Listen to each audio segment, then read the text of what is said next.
어쩌다 이 채널을 알게 되어 이렇게 제 이야기를 보내게 되었는데요. 이곳에서 사연들을 접해보니 저 같은 피해자들이 한둘이 아니라는 생각이 듭니다. 이전에는 왜 하필 나한테 이런 일이 벌어졌나 싶어 후회와 원망을 하기 바빴는데 생각보다 저 같은 상처를 가지고 계시는 분들이 많은 것을 보고 저도 용기를 내어 사연을 보내보게 되었습니다. 이런 일을 겪는 사람들이 많아서는 안 되는 거지만 세상에는 남에게 쉽게 상처 주는 사람이 너무 많다 싶습니다. 저도 그런 일을 겪은 한 사람으로서 직접 제가 겪었던 그 일을 얘기해 볼까 합니다. 어디서부터 이야기를 해야 할까요? 사실 저는 어렸을 적부터 결혼에 대한 생각이 많은 사람이었습니다. 독신주의는 생각해 본 적도 없었고 일찍이 좋은 여자 만나서 내 가정 꾸리고 자식 많이 낳고 알콩달콩 예쁘게 사는 것이 별것 없는 저의 꿈이었었죠. 제가 장래희망도 아닌 그런 꿈을 가졌던 것은 제가 자라온 가정 환경 때문이었습니다.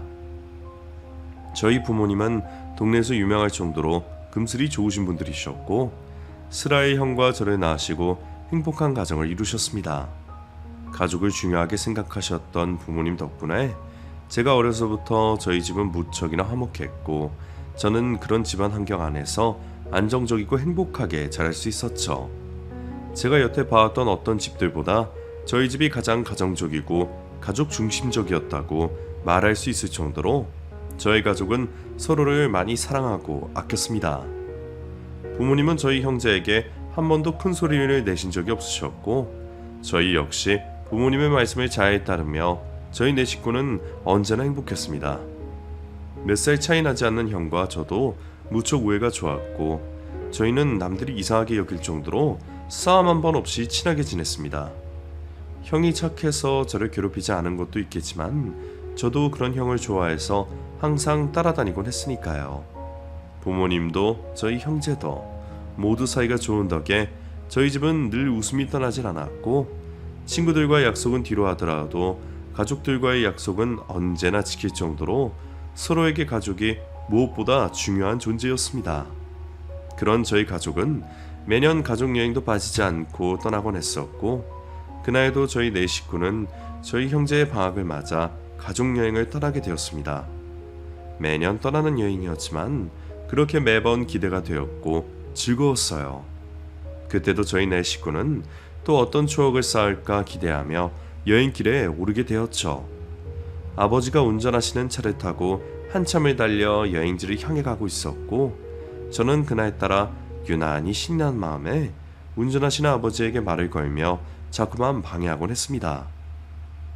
그리고 순식간에 사고가 벌어졌습니다. 한적했던 도로 위로 어디서 튀어나온 건지 알 수 없는 장애물이 놓여 있었고 그걸 피하시려다가 사고가 나고 말았습니다. 차는 몇 바퀴를 굴러 어딘가에 떨어지게 되었고 저 역시도 그 충격에 의식을 잃고 말았죠. 그리고 제가 몇 차례의 수술 끝에 일어났을 때에는 저희 부모님과 제 형이 더 이상 제 곁에 없었습니다. 이미 장례가 끝나 있었고 저는 혼자 중환자실에 누워 있었어요. 제게 가족의 사망 소식을 전하는 친척 어른의 말을 듣고도 저는 그 상황을 믿을 수가 없었습니다. 하지만 그게 전부 현실인 듯이 퇴원 후 돌아간 집은 먼지만 잔뜩 쌓인 빈집이었습니다. 당시 겨우 중학생이었던 저는 혼자 지내지 않고 친척에게 맡겨져 친척 어른 집에서 지내게 되었습니다. 어른들은 제가 어려 거두어야 한다 생각하셨겠지만 제가 생각하기에는 차라리 혼자 있는 게 나았을까 싶기도 하네요. 어렸던 저는 사랑했던 가족들이 저만 두고 떠난 것을 믿을 수가 없었고 그 사고가 제 탓이라 생각했습니다. 그래서 어른들이 어쩌다 사고가 났냐고 물으셨을 때에도 제가 아버지를 귀찮게 해서 사고가 난 거라 말을 했었죠. 그래서인지 아니면 제가 유일한 생존자였기 때문인지 모르겠지만 몇몇 친척은 저희 가족의 사고가 제 탓이라 하셨고 그로 인해 저를 거두게 된 자신들에게 피해를 끼쳤다 생각하는 듯 했습니다. 죽을 거면 다 데려가야지. 왜 쟤 하나만 두고 갔대? 아유, 막내 하나만 나오면 뭐 어떻게 하라는 건지.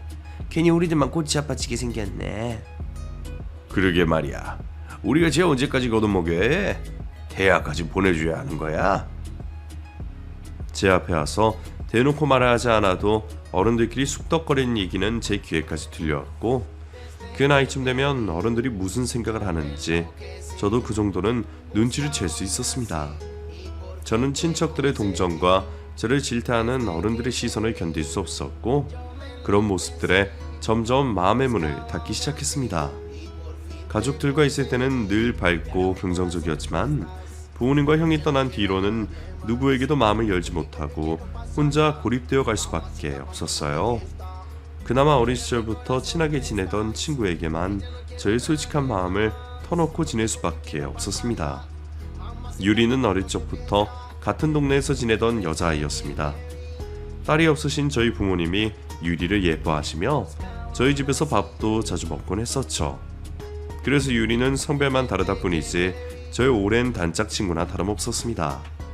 학교에서도 친구들은 사귀었지만 그 애들은 저희 가족 일이나 제 개인 사정까지 전부 알지는 못했으니까요.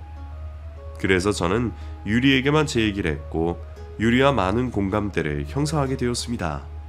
유리 역시 아픔이 있는 친구였으니까요. 부모님이 이혼을 하시며 버림받았던 유리는 할머니와 지내고 있었습니다. 아마 그래서 저희 부모님이 유리를 더 챙기셨던 것 같아요. 유리네 할머니가 좋으신 분이라 유리도 의지할 곳이 전혀 없진 않았지만 그래도 할머니가 부모님의 빈자리를 전부 채워주실 수는 없으셨습니다. 그래서 제가 부모님을 잃은 후로는 유리와 동질감을 느끼며 저희는 결핍된 서로를 이해하고 의지하며 지냈습니다. 그때만 해도 유리는 참 착하고 순수했어요. 어떻게 보면 제가 조금이라도 마음을 빨리 열고 일상에 적응할 수 있었던 것이 유리 때문이었으니까요. 하지만 고등학교에 올라가며 유리가 점점 달라지기 시작했습니다. 제가 연락을 해도 잘 받지 않더니 언젠가부터 유리네 할머니가 유리가 이상한 친구들이랑 어울려 다닌다며 유리를 걱정하기 시작하셨죠. 탈선을 하는 친구를 보며 저는 유리를 선도해보려 많이 노력했지만 유리는 제 말을 들어주지 않았습니다. 그리고 학교에서 사고를 치던 유리는 결국 전학을 가며 이사를 가야 했습니다. 마지막에는 좋지 못했지만 이전까지 좋은 추억이 있었기에 저는 계속 연락을 하고 지내고 싶었지만 유리가 이사를 간 날 이후로 저와 연락이 끊기고 말았습니다. 그리고 저도 더 이상 마음을 터놓을 친구가 없어지게 되었죠. 그 후로 저도 대학을 무사히 졸업하고 회사원이 되었습니다. 마음 붙이기 힘들었던 친척 집을 떠나 지금은 혼자 자취도 하고 있고 이전처럼 결혼 생각이 절실하진 않아도 언젠가 제게 찾아올 좋은 인연을 기다리고 있었습니다.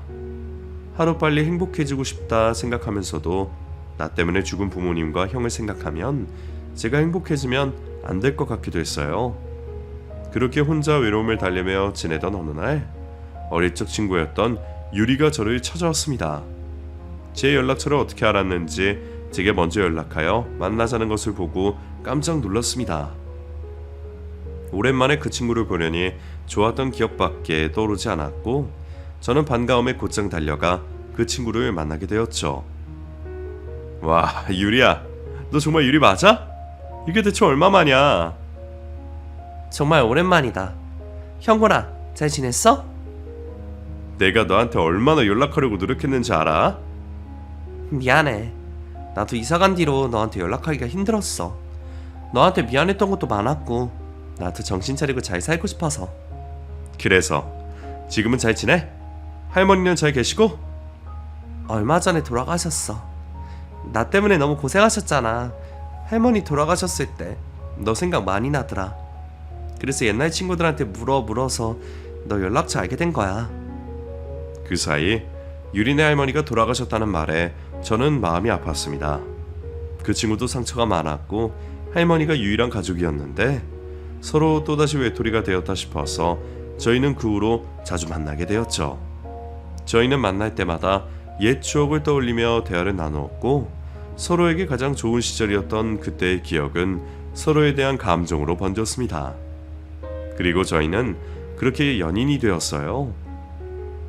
저는 좋은 친구로 평생 가고 싶은 마음도 있었는데 제게 마음이 있다며 적극적으로 다가오는 유리 때문에 저희는 서로 외로운 사정을 달래주며 연애를 시작하게 되었습니다. 유리가 이렇게 적극적이었나 생각할 정도로 저에게 관심을 표현했고 제가 정말 좋다며 만나보자는 유리의 말에 저도 그 마음을 받아들이게 되었죠. 어차피 둘 다 서로의 사정을 뻔히 알고 당시에 많이 외롭다 보니 예전에 서로 의지했던 것처럼 많은 힘이 되고 기댈 곳이 되었습니다. 그렇게 좋은 친구에서 연인이 된 저희 두 사람은 결국 연애 끝에 결혼을 결심하게 되었고 가족이 없던 저희는 단촐하게 식을 올리며 결혼을 하게 되었습니다. 어릴 적 상처도 많고 딱히 가족이 없던 저희가 서로에게 얼마나 의지가 되는 사이인지는 잘 아실 겁니다. 저도 내 편은 아내뿐이라 생각하며 아내에게 정신적으로 많이 의지했지만 아내는 그걸 넘어서 애정결핍같이 제게 집착을 하는 부분이 있었습니다. 서로가 전부인 관계에서 어쩔 수 없는 것이라 생각하며 처음에는 그런 아내의 집착을 심각하게 생각하지 않았습니다. 처음 신혼생활 할 때는 따로 약속을 잡지 않고 부부가 같이 보내는 것이 일상이었지만 결혼 생활에 적응해 가면서도 아내는 제가 자신과 함께 있어주기를 바랬죠. 제가 혼자 운동을 가는 것도 싫어했고 친구들을 만나거나 모이면 나가는 것도 이해하지 못했어요. 결혼했으면 나랑 같이 있어야지. 부부가 따로 행동할 거면 뭐하러 결혼을 했어? 그럼 같이 운동 가자. 내가 가르쳐 줄게. 나는 운동하기 싫어. 그러니까 당신이 운동하지 말고 내 옆에 있어. 내가 혼자 있기 싫다는데 그렇게까지 해야겠어? 뭘 하던지 항상 같이 해야 한다 생각했고 제가 회식 때문에 늦는 것도 이해하지 못해서 매번 제게 화를 내곤 했었습니다. 저도 최대한 아내를 위해 맞춰주고 싶었지만 사회생활까지 못하게 막는 아내를 보며 한숨이 나오기도 했어요. 하지만 제가 아내의 사정을 모르는 것도 아니고 저 말고는 어디 갈 곳도 만날 사람도 없는 아내를 어떻게 모른 척 할 수 있었겠어요. 그래서 저는 그런 아내를 충분히 이해하려 노력하며 아내 옆에 있어주기 위해 많은 것을 포기할 수밖에 없었습니다. 하지만 제가 아무리 노력을 한들 제 선에서 해결되지 못하는 일들도 있을 수밖에 없었습니다. 개인적인 약속이나 취미생활은 제가 참으면 끝이었지만 회사 생활은 위에서 시키는 대로 할 수밖에 없었으니까요. 회사에서 연차가 쌓이고 직급이 올라가게 된 저는 그만큼 책임감도 커질 수밖에 없었습니다. 일개 사원일 때는 눈치 봐가며 회식도 빠지고 야근도 미루고 했었지만 부하 직원들을 챙겨야 하는 자리가 되어서는 더 이상 제 생각만 할 수 없었어요. 일이 많으면 후배들을 퇴근시키고라도 저는 남아서 일을 해야 했고 중요한 출장이나 미팅은 전부 제가 직접 참여해야 했습니다. 일을 잘해서 문제인 건지 저는 회사에서 진행하던 프로젝트의 중심이 되었고 제가 책임져야 할 일들이 많아지며 출장 역시 잦아지게 되었습니다. 이전까지는 이 핑계 저 핑계 대며 최대한 출장을 미뤄왔던 저도 책임자가 된 이상 다른 핑계를 댈 수가 없었죠. 아내가 싫어할 것이 뻔했지만 저로서도 어쩔 수가 없는 일이었습니다. 결국 제가 출장 때문에 집을 비우는 일들이 많아지며 아내와 다툼이 잦아지게 되었습니다. 또 출장이야? 어떻게 그 회사는 출장을 그렇게 자주 보내? 그 회사에서 출장 갈 사람이 당신밖에 없어? 아니면 일하는 사람이 당신뿐이야? 내가 책임자잖아. 직원들만 보낼 수가 없어. 더 자주 가야 하는데 이것도 줄인 건데 일하는 것도 일을 못 해줘. 정말 일하는 건 맞아? 일 핑계로 나 몰래 다른 짓 하려는 건 아니고? 뭐? 아무리 속상하다 그래도 어떻게 그런 말을 해? 내가 당신한테 얼마나 희생하는지 몰라? 희생? 당신은 날 위해 희생해서 그런 거야? 나를 사랑해서가 아니라? 아니, 내 말은 그게 아니잖아. 사랑하니까 희생하고 양보하는 거지. 나도 당신 두고 출장 가기 싫어. 나라고 불편하게 밖에서 자고 싶겠어? 근데 일이라는 게 내가 하고 싶은 것만 할 수가 없잖아. 당신이 자꾸 이러면 우리 서로 힘들기만 해. 제가 이기심을 부리는 것도 아니고 우리 가족의 생계를 위한 일인데도 그렇게까지 화를 내고 이해하지 못하는 아내를 보며 저는 점점 지쳐갈 수밖에 없었습니다.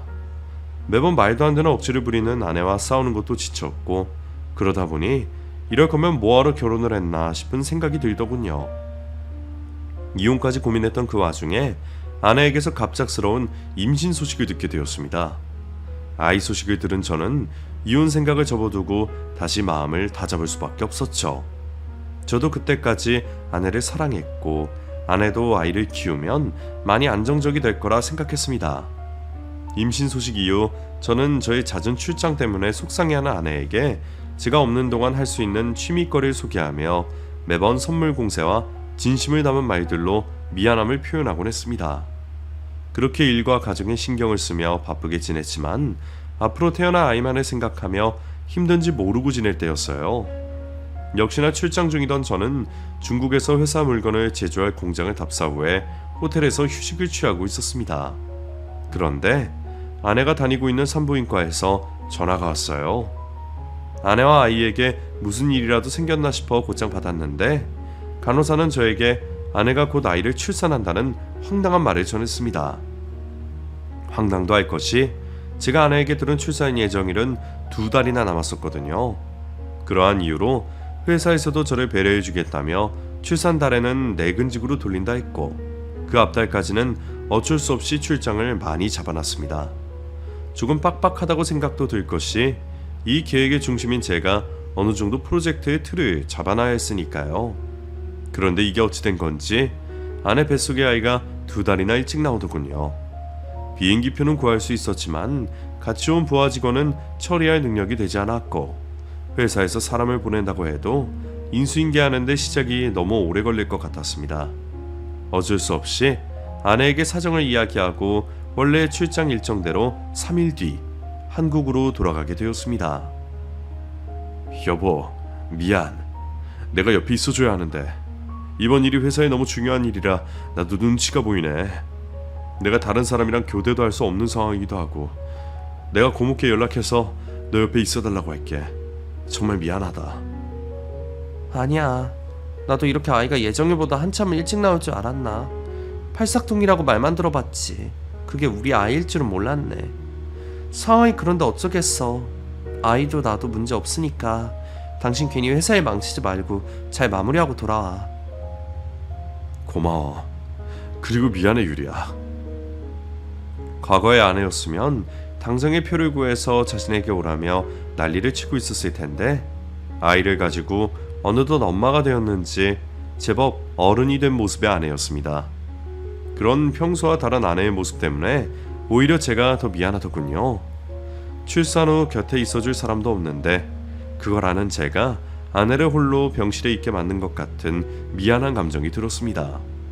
일을 최대한 빨리 마치려고 서둘렀지만 아내는 그때마다 제게 조급해하다 일을 망칠 수도 있다며 천천히 하라고 저를 안정시켜주는 전화를 매일 해주었습니다.